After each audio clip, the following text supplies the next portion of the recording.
Sudan protesters remain resilient, but Bashir unbowed.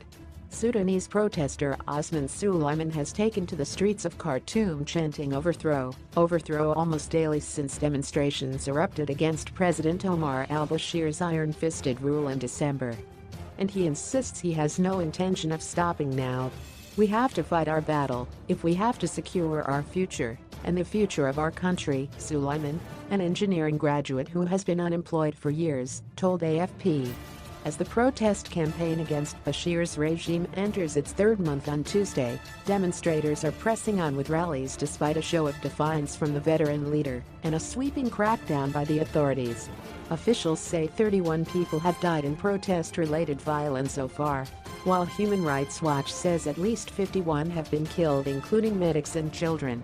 Hundreds of protesters, opposition leaders, activists and journalists have been jailed by agents of the feared National Intelligence and Security Service NIST. The protesters' resilience has been very impressive, says Miripi Mutiga of international crisis group ICG. 2 months have passed, but the movement's momentum has remained, and participation has grown geographically and across socio-economic classes. On Sunday, scores of protesters rallied in Khartoum chanting their catchphrase "Freedom, Peace, Justice" as police fired tear gas. Demonstrations first erupted on December 19 in the farming town of Atbara against a government decision to triple the price of bread. But the rallies swiftly mushroomed into a major challenge to Bashir's 3-decade rule, with those taking part demanding his resignation. From the provinces to the streets of the capital and its twin city Omdurman, the demonstrations have spread through villages, towns and cities across the East African nation. They have drawn in a cross-section of society including middle-class professionals, agricultural laborers, youths and Bashir's political opponents, with thousands of women and men rallying across the country on some days. Only the 3 conflict zones of Darfur, Blue Nile and South Kordofan have remained largely devoid of mass demonstrations.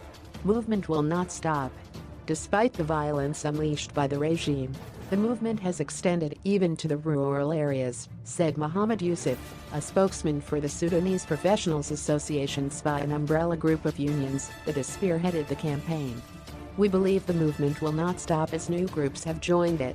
Sudan's main opposition, National Umma Party led by former Premier Sadiq al-Mahdi, has backed the campaign and called for Bashir to step down. Bashir swept to power in an Islamist-backed coup in 1989 that overthrew the elected government of Mahdi. The SPA has called on political groups to join their movement by signing a document for freedom and change. The text outlines a post-Bashir plan including rebuilding Sudan's justice system and halting the country's dire economic decline, the key reason for the nationwide demonstrations. Sudan's financial woes were long a cause of popular frustration before the anger spilled onto the streets after the bread price hike. Soaring inflation along with acute foreign currency shortages have battered the economy, especially after the independence of South Sudan in 2011 took away the bulk of oil earnings.